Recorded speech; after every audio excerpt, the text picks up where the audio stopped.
नमस्कार दोस्तों, आप सभी का स्वागत है हमारे YouTube चैनल प्रतियोगी मंच में। दोस्तों, आज हम बात करेंगे 21 मई और 22 मई 2021 के न्यूज़पेपर से बनने वाले महत्वपूर्ण प्रश्नों के बारे में। तो यहाँ हम सीधे उन टॉपिकों को ले रहे हैं जो हमारे न्यूज़पेपर में हाईलाइट हुए हैं। तो सबसे पहले उन टॉपिकों पे एक नज़र डालते हैं। सबसे पहला जो है, सुमित्रा नंदन पंत की जयंती मनाई गई। सुंदरलाल बहुगुणा का निधन हो गया। अभी उपनल जो कर्मी है जारी है। मनरेगा योजना चर्चा में रहा है। अभी रंगकर्मी राम रतन काला, इनका निधन हो गया है। उफ तारा क्या है, इसके बारे में जानेंगे। उत्तराखंड में अतिवृष्टि एवं आपदा प्रबंधन को हम समझेंगे। अंतर्राष्ट्रीय जैव विविधता दिवस 22 मई को मनाया जाता है, तो ये क्यों मनाया जाता है और इसकी क्या थीम है, इसको जानेंगे।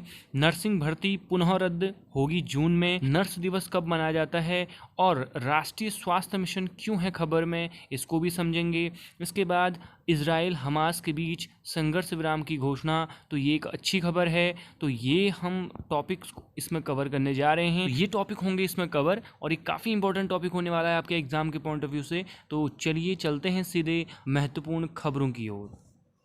तो आज की जो सबसे पहली खबर है वो है सुमित्रा नंदन पंत की जयंती। तो आपको पता होगा कि 20 मई को सुमित्रा नंदन पंत की जयंती मनाई गई है। तो हमें सुमित्रा नंदन पंत के बारे में जानकारी होनी जरूरी है। तो चलिए जानते हैं इनके बारे में। इनका जो जीवन परिचय है, 20 मई 1900 को इनका जो जन्म है कौसानी, जिसको बलना भी बोलते हैं, बागेश्वर में इनका जो है जन्म होता है।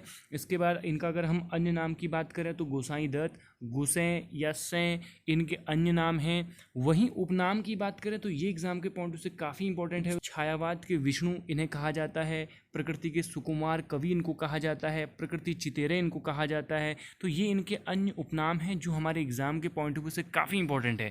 चलिए आगे देखते हैं। इनकी कुछ महत्वपूर्ण रचनाएं हैं, तो उन रचनाओं को देखते हैं। तो इनकी जो प्रमुख रचनाएं हैं उनमें वीणा, ग्रंथि, पल्लव, गुंजन, युगांत, युगवाणी, ग्राम्या, स्वर्ण किरण, उत्तरा, परिवर्तन, ये सभी इनकी क्या हैं, काव्य कृतियाँ हैं। ओके, चलिए आगे बात करते हैं। कुछ नोट यहाँ पर लिखे गए हैं, तो ये नोट सारे इंपॉर्टेंट है आपके एग्जाम के पॉइंट ऑफ व्यू से। अगर आप ये रचनाएं भूल भी जाते हैं तो इवन आपको ये नोट बिल्कुल याद रखना है। तो नोट में सबसे पहला नोट है, संध्या के बाद, ग्रामश्री, पर्वत प्रदेश में पावस, बादल राग, मैं सबसे छोटी होऊं, वे आँखें, ये सारी की सारी जो हैं सुमित्रा नंदन पंत की कविताएं हैं, जो कि एनसीईआरटी की बुक में आपको देखने को मिलेगा। तो ध्यान रखेंगे, ये जो रचनाएं हैं सारी की सारी एनसीईआरटी से ली गई हैं। तो ये काफ़ी इंपॉर्टेंट है। आगे देखते हैं, इन्हें शब्द शिल्पी कवि भी कहा जाता है। तो ये भी इनकी एक बड़ी खासियत रही है कि जो शब्दों का इन्होंने चयन किया है अपनी रचनाओं में वो काफ़ी बेहतरीन माना जाता है, इसलिए इनको शब्द शिल्पी कवि भी इनको कहा जाता है। इसके बाद अगर अगला नोट देखें, कला और बूढ़ाचाँद कविता के लिए 1960 में इनको हिंदी का साहित्य अकादमी पुरस्कार भी इनको मिला है। तो ध्यान रखेंगे, कला एवं बूढ़ाचाँद। वहीं बात करें अगले नोट की, तो चिदम्बरा इनकी जो रचना है उसके लिए 1968 में इनको ज्ञानपीठ पुरस्कार से नवाजा गया है। और ये हिंदी भाषा में, ठीक है, प्रथम ज्ञानपीठ प्राप्त करता है ये हिंदी भाषा के। तो हिंदी भाषा के पहले ऐसे कवि जिनको ज्ञानपीठ पुरस्कार से नवाजा गया है, तो वो है आपका आंसर, उसका हो जाएगा सुमित्रा नंदन पंत। चलिए आगे देखते हैं, कुछ और इनकी बारे में जो बातें हैं वो देखते हैं।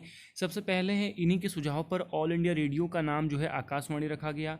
रूपाब इनकी एक प्रगतिशील पत्रिकाएं थी, क्योंकि आपको पता होना चाहिए कि सुमित्रा नंदन पंत एक प्रमुख छायावादी कवि थे। साथ ही साथ उन्होंने कुछ प्रगतिशील वादी जो रचनाएं हैं उनको भी उन्होंने लिखा है।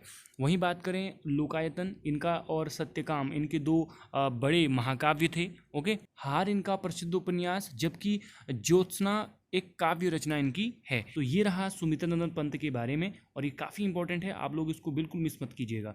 तो अगली खबर आपके सामने है, श्री सुंदरलाल बहुगुणा जी का जो है निधन हो गया है। तो इनको हमारी ओर से भावपूर्ण श्रद्धांजलि। हमारे एग्जाम के पॉइंट ऑफ व्यू से क्या इंपॉर्टेंट क्वेश्चन बन सकते हैं वो हम यहाँ पर डिस्कस कर रहे हैं। इनका जो जन्म हुआ था 1927 और इनकी जो मृत्यु हुई 2021 में, ठीक है, 94 वर्ष की आयु में इनकी मृत्यु हुई है। ठीक, टिहरी के रहने वाले थे, एक महत्वपूर्ण पर्यावरणविद जिनको पर्यावरण गांधी भी कहा जाता है। साथ ही इनको वृक्ष मित्र चिपको आंदोलन के प्रणेता, ठीक, इनको कहा जाता है। हिमालय बचाओ देश बचाओ का नारा इन्होंने दिया। वहीं टिहरी बांध का इन्होंने क्या किया था, विरोध किया था। और इनको राइट लिवलीहुड पुरस्कार 1987 में नवाजा गया है। वहीं आपको याद रखना है कि वृक्ष मानव संस्था के संस्थापक रहे हैं और 2009 में इनको पद्म विभूषण भी इनको दिया गया है। इसके अतिरिक्त दोस्तों हमने सुंदरलाल बहुगुणा जी के बारे में एक वीडियो में बात की है। अगर आप उस वीडियो को देखेंगे तो काफ़ी कुछ आपको तथ्य आपको मिलेंगे, तो वो आप वीडियो ज़रूर देखिएगा। चलिए बात करते हैं नेक्स्ट टॉपिक की ओर। तो जो अगली खबर है वो उपनल कर्मियों की हड़ताल को लेकर है। तो हमें यहाँ पर ये समझना है कि उपनल है क्या और इसकी स्थापना कब हुई है और इसका जो है मुख्य जो उद्देश्य है वो क्या है। तो दोस्तों यहाँ जो इम्पोर्टेंट चीज़ है वो ये है कि ये उत्तराखंड पूर्व सैनिक कल्याण निगम लिमिटेड इसका नाम है और इसकी जो स्थापना हुई थी वो हुई थी 1 मार्च 2004 को। तो 1 मार्च 2004 को इसकी स्थापना हुई थी और इसका नाम जो पहले था उपसुल था। उपसुल के बाद इसका जो नया नाम है वो 31 जनवरी 2007 को चेंज कर दिया गया और इसको रख दिया गया उपनल। तो आपको बिल्कुल ध्यान रखना है कि इसकी स्थापना आपसे पूछी जा सकती है कि 1 मार्च 2004 को इसकी स्थापना हुई है, किसकी, उपनल की। वहीं 2020 में सरकार ने निर्णय लिया कि उपनल के तहत जो आपके पद सृजित किए गए हैं उनमें अगर पूर्व सैनिक और उनके आश्रितों के उम्मीदवार अगर नहीं मिल पाते हैं तो ऐसी स्थिति में अन्य व्यक्तियों को रोजगार दिया जा सकता है। उपनल जो है एक प्रकार की आउटसोर्सिंग एजेंसी है। तो चलिए अगली खबर की ओर बढ़ते हैं। आपने न्यूज सुना होगा कि राम कालरा जी का जो है निधन हो गया है, एक प्रमुख रंगकर्मी। तो यहाँ पर हम जानेंगे कि उफ्तारा क्या है। तो उफ्तारा जो है इसका गठन जो है 2011 में किया गया है। ये एक ऑर्गेनाइजेशन के रूप में था, ठीक है, जिसका नाम Uttarakhand film television and radio association इसका नाम। तो याद रखना है आपको 2011 में इसका क्या हुआ है, गठन हुआ है, ठीक। और उत्तराखंड जो फिल्म पॉलिसी है, ये सबसे पहले जो फिल्म पॉलिसी आई थी वो आई थी 2015 में। संशोधित जो पॉलिसी आई है वो आई है 2019 में। चलिए बात करते हैं अगले फैक्ट की। तो उत्तराखंड फिल्म विकास परिषद, इसका जो गठन हुआ है 26 अगस्त 2016 को। तो अगली खबर आप लोगों के सामने है। इसमें राज्य में अतिवृष्टि के कारण चर्चा में रहा है आपदा प्रबंधन। तो हमारा जो आपदा प्रबंधन है उत्तराखंड का किस प्रकार से है, क्या उसका मॉडल है, क्या क्या उसमें इनिशिएटिव सरकार द्वारा लिए गए हैं अब तक, उन पर हम बात करने जाएंगे। तो आपको जानकारी होनी चाहिए कि उत्तराखंड ने प्राकृतिक आपदा से निपटने के लिए ऑस्ट्रेलिया मॉडल को अपनाया है। क्या है ऑस्ट्रेलिया मॉडल? इसमें जो आपदा प्रबंधन समिति है उसका गठन किया गया है, ठीक है, राज्य जिला, जिसमें जो स्थानीय लोग हैं उनको जागरूक करना शामिल है। इसी मॉडल के तहत जो राज्य स्तर पे आपदा प्रबंधन एवं न्यूनीकरण केंद्र की स्थापना की गई है, वहीं राज्य आपदा प्रबंधन प्राधिकरण की स्थापना भी इसमें की गई। आपको बिल्कुल याद रखना है कि आपदा प्रबंधन विभाग या मंत्रालय गठित करने वाला उत्तराखंड हमारे देश का पहला राज्य है। तो वही बात करते हैं मिशन हौसला की। ये अभी करंट में रहा है। इसके तहत जो राज्य आपदा प्रतिक्रिया बल है, यानी कि एसडीआरएफ इसको बोलते हैं। तो एसडीआरएफ, ठीक है, इसका जो गठन हुआ है 9 अक्टूबर 2013 को हुआ है। तो ध्यान रखेंगे इसका जो गठन हुआ है 9 अक्टूबर 2013 को इसका गठन किया गया है। तो इसने क्या किया है, 20 गाँवों को गोद लेकर यहाँ कोविड से जो सुरक्षा के काम है उनको यहाँ पर ये अंजाम देगा। दैट मीन्स कि इस 20 गाँवों में जो कोविड है, जो आपका कोरोना चल रहा है बेसिकली, तो उससे उनको क्या करेगा, सुरक्षा प्रदान करेगा। तो ये एक प्रकार का इनिशिएटिव लिया गया है मिशन हौसला के तहत। वहीं बात करते हैं ऑपरेशन सूर्य होप। तो सूर्य होप का संबंध है केदारनाथ आपदा राहत अभियान से। तो आपको इस न्यूज से न केवल आपदा प्रबंधन के बारे में जानकारी हुई, बल्कि साथ ही साथ आपको कुछ इंपॉर्टेंट फैक्ट भी आप देखने को मिले होंगे जो आपके एग्जाम के लिए काफ़ी इंपॉर्टेंट है। चलिए आगे बढ़ते हैं अगली खबर की ओर। तो अगली खबर आपके सामने है, 22 मई को जो है जैव विविधता दिवस मनाया जाता है। सबसे इंपॉर्टेंट प्रश्न यही बन जाता है कि जैव विविधता दिवस कब मनाया जाता है। तो बिल्कुल आपको याद रखना है, जैव विविधता दिवस मनाया जाता है 22 मई को, ठीक है, 22 मई को मनाया जाता है। तो यहाँ ये जैव विविधता क्या है उसको जानते हैं। जीवों में पाई जाने वाली प्रजाति एवं आनुवंशिक विविधता को ही जैव विविधता कहते हैं। आपने देखा होगा कि विभिन्न प्रकार के जो आपके जाति के या प्रजाति के जो है आप जानवर वन्य जीव देखेंगे, आप इंसानों में विभिन्न प्रकार की आपको जाति मिलेगी। तो ये तमाम जो विभिन्न प्रकार की जो विविधताएं हैं, इसी को आप बोल देते हो क्या, जैविक विविधता या जैव विविधता।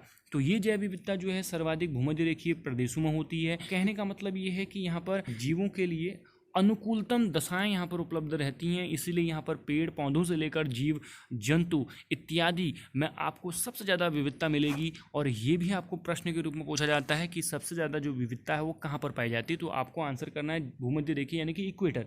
इक्वेटर जिनको नहीं पता है, ये हमारा ग्लोब है। इस ग्लोब में एक इमेजिनरी लाइन होती है जो पृथ्वी को बीचों बीच दो भागों में काटती है, तो इसी लाइन को हम बोल देते हैं क्या, इक्वेटर। इसी को बोल देते हैं इक्वेटर। और इसी इक्वेटर के आसपास वाला जो एरिया है, इस एरिया में हम बता रहे हैं कि सबसे ज़्यादा क्या होती है, जैविक विविधता होती है। वहीं आगे बात करें, जैव विविधता जो शब्द है, इसका सबसे पहले प्रयोग 1985 में वॉल्टर जी रोंजन ने, तो ये भी इंपॉर्टेंट आपका है क्वेश्चन कि किसने सबसे पहले इसका उपयोग किया था, तो वॉल्टर जी रोंजन ने इसका सबसे पहले उपयोग किया था। वहीं बात करते हैं जैव विविधता से संबंधित एक महत्वपूर्ण जो सम्मेलन हुआ था या अभिसमय हुआ था, वो 1992 में हुआ था। तो 19 हैं पृथ्वी सम्मेलन, और ये पृथ्वी सम्मेलन आपकी आयोजित हुई थी रियो डी जेनेरियो यानी कि ब्राजील के इस शहर में ये आयोजन इसका हुआ था। तो यहाँ ध्यान रखेंगे आप, अंतर्राष्ट्रीय जो जैव विविधता दिवस मनाए जाने की जो शुरुआत हुई वो 1993 में हुई। यहाँ ये आपको बिल्कुल ध्यान रखना है कि 1993 से 2000 तक ये 29 दिसंबर को मनाया जाता था, लेकिन 2001 से ये मनाया जाना स्टार्ट हुआ 22 मई को। तो ये बिल्कुल आपको याद रखना है कि 22 मई को जैव विविधता दिवस मनाया जाता है। इसकी इस बार की जो थीम है, आपको ये बहुत इंपॉर्टेंट है, इस बार की थीम है we are part of the solution for nature. तो प्रकृति के लिए हम समाधान के क्या हैं, हिस्से हैं, ये हमारा जो है 2021 का थीम है। तो अभी अगली खबर आप लोग देख रहे होंगे कि जो नर्स की जो भर्ती अभी आई थी उत्तराखंड में, तो उसके जो पेपर की डेट है वो जून में एक्सटेंड कर गई है। ओके, तो यहाँ पर हमें ये समझना है कि नर्स दिवस कब मनाया जाता है। तो आपको बिल्कुल याद रखना है, नर्स दिवस 12 मई को मनाया जाता है। इसके बाद राष्ट्रीय स्वास्थ्य मिशन, इसका भी उल्लेख आज के अखबार में आपको देखने को मिलेगा। तो आपको यहाँ पर ये समझना है कि राष्ट्रीय स्वास्थ्य मिशन की जो शुरुआत है वो कब हुई और इसकी अन्य क्या क्या विशेषताएं हैं। नेशनल हेल्थ रूरल मिशन यानी कि जो ग्रामीण के लिए था, इसकी शुरुआत हुई थी 1 अप्रैल 2005 को। तो 1 अप्रैल 2005 को हुई थी, ठीक है, इसकी शुरुआत हुई थी। ये कौन सा मिशन है, ये है NHRM, ठीक है। तो NHRM यानी कि नेशनल हेल्थ रूरल मिशन इसको बोलते हैं। उसके बाद नेशनल अर्बन यानी कि शहरी क्षेत्र के लिए जो है नेशनल जो स्वास्थ्य मिशन है वो 2013 में शुरू किया गया। बाद में क्या हुआ कि 2013 में जो ग्रामीण वाला है आपका, ठीक है, जो रूरल वाला है और जो आपका अर्बन वाला है, इन दोनों को मर्ज कर दिया गया और एक मिशन बना दिया गया जिसको बोलते हैं राष्ट्रीय स्वास्थ्य मिशन। तो अभी वर्तमान में जो आपकी योजना है वो है राष्ट्रीय स्वास्थ्य मिशन। बात करते हैं आगे कि ये आशा का पूरा नाम क्या है, एग्रीडेटेड सोशल हेल्थ एक्टिविस्ट इसका पूरा नाम होता है। जननी सुरक्षा योजना जो चलाई गई थी 2005 में चलाई गई थी 12 अप्रैल को। तो यहाँ पर मोटा मोटा हमने ये जाना कि राष्ट्रीय जो स्वास्थ्य मिशन है इसकी शुरुआत कब हुई, इसके जो 2 घटक हैं वो क्या हैं, ओके, और आशा जो कार्यकर्ता है उसका जो पूरा नाम है क्या है, ये हमने इसमें समझा। ध्यान रखेंगे राष्ट्रीय स्वास्थ्य मिशन का अगर आप टारगेट पूछे तो वही टारगेट है इसमें कि स्वास्थ्य संबंधी जो इंफ्रास्ट्रक्चर है, ठीक है, स्वास्थ्य संबंधी जो इंफ्रास्ट्रक्चर है वो चाहे अर्बन में हो चाहे वो रूरल में हो, यहाँ उस इंफ्रास्ट्रक्चर को बेहतर करना है और स्वास्थ्य की जो सुविधाएं हैं वो सस्ती कीमत पर, ठीक है, प्रत्येक व्यक्ति तक पहुँचाना इसका मकसद है। तो जैसे कि आप लोग देख रहे होंगे मैप में कि ये इंडिया, ओके, यहाँ अरेबियन सी, ये पाकिस्तान आप देख रहे हैं, Iran, Iraq, Syria, Lebanon, Israel. तो हमें जो बात करनी है, हमें वो बात करनी है इस एरिया की। इसको बोलते हैं वेस्ट एशिया। इसको बोलते हैं क्या, वेस्ट एशिया। अब इसको ध्यान रखना है कि ये वेस्ट एशिया इसको हम बोलते हैं। यहाँ पर हम बात करेंगे कि इजराइल और फिलिस्तीन का आखिर में विवाद क्या है। तो कुछ ये मैप आपके सामने है, ये इजराइल है, ये है गाजा स्ट्रिप, ये जेरूसलम, ये वेस्ट बैंक और ये डेड सी। तो मृत सागर आपको पता होना चाहिए, सबसे ज़्यादा जो खारा पानी है, ठीक है, सबसे ज़्यादा जो खारा पानी है वो किसका है, डेड सी का। सबसे ज़्यादा जो लवणता है वो डेड सी में पाया जाता है और ये डेड सी जो है इजराइल और जॉर्डन की सीमा के बीच में स्थित है, इजराइल और जॉर्डन की सीमा के बीच में। सेकेंड वर्ल्ड वॉर के बाद जो फिलिस्तीन है इसका क्या कर दिया जाता है, विभाजन कर दिया जाता है और ये विभाजन की जो नीति है वो बनाई जाती है UNO द्वारा। UNO वही संस्था जिसकी स्थापना 24 अक्टूबर 1945 को की गई थी। तो इसी के ही प्रस्ताव के माध्यम से फिलिस्तीन का क्या कर दिया जाता है, विभाजन कर दिया जाता है और यहाँ पर इजराइल एक अलग सा जो है क्षेत्र बन जाता है। लोगों को पता होना चाहिए कि इजराइल में जो है यहूदी लोग रहते हैं। कौन रहते हैं, यहूदी लोग। और अन्य जो फिलिस्तीन है यहाँ आपको मुस्लिम लोग मिलेंगे। तो यहाँ जो मेन मुद्दा जो गरमाता है वो गरमाता है यरूशलेम को लेकर। तो यरूशलेम एक पवित्र जगह है जिसको इजराइल के जो यहूदी हैं वो अपना धार्मिक जो है स्थल मानते हैं, वहीं फिलिस्तीन के लोग भी इसको अपना धार्मिक स्थल मानते हैं और जो ईसाई हैं, ईसाई मत के लोग हैं वो भी इसको अपना धार्मिक स्थल मानते हैं। तो इस प्रकार से जो यरूशलेम है, यरूशलेम जो है 3 धर्मों का एक प्रमुख केंद्र माना जाता है, इसलिए इस यरूशलेम को जो है यूएनओ ने अपने अधीन रखा था। लेकिन होता क्या है, बाद में जब ये इज़राइल और फिलिस्तीन बन जाते हैं तो यहाँ पर इज़राइल जो है कंट्री, इस पे जो पड़ोसी जो देश हैं, चाहे वो सीरिया हो, मिस्र है, ये तमाम जो देश हैं ये सब इस पे अटैक कर देते हैं इज़राइल पर। और इस प्रकार से इज़राइल जो है इन सभी देशों को क्या कर देता है, हरा देता है और ये विजेता बन जाता है। और जैसे ही ये विजेता बनता है और वैसे ही ये तुरंत जो है इज़राइल पूरे क्षेत्र में ही कब्जा करने की कोशिश कर लेता है। तो इस इज़राइल ने जेरूसलम में भी कब्जा किया है, वेस्ट बैंक में भी कब्जा कर रखा है, लगभग पूरे क्षेत्र में इज़राइल का कब्जा है। इस गाजा स्ट्रिप में यहाँ पर जो है एक गुट है हमास, ठीक है। ये हमास जो गुट है एक प्रकार का आतंकी संगठन है और ये आतंकी संगठन का मानना है कि ये इज़राइल को यहाँ से क्या करेंगे, खदेड़ेंगे। लेकिन अभी की स्थिति ये है कि इज़राइल की जो भूमिका है या इज़राइल की जो स्थिति है वो काफ़ी मजबूत है, यही इनका विवाद है। तो इसी को लेकर अभी ये संघर्ष विराम की घोषणा हुई है। तो दोस्तों ये शॉर्ट में आपको समझाया गया है। तो फिलहाल आज के लिए इस वीडियो में इतना ही। तो दोस्तों आप लोगों को कैसी लगी ये वीडियो जरूर आप कमेंट कीजिएगा और लाइक कीजिएगा और हमारे चैनल को सब्सक्राइब कीजिएगा। आप लोगों का वीडियो देखने के लिए बहुत बहुत धन्यवाद, शुक्रिया।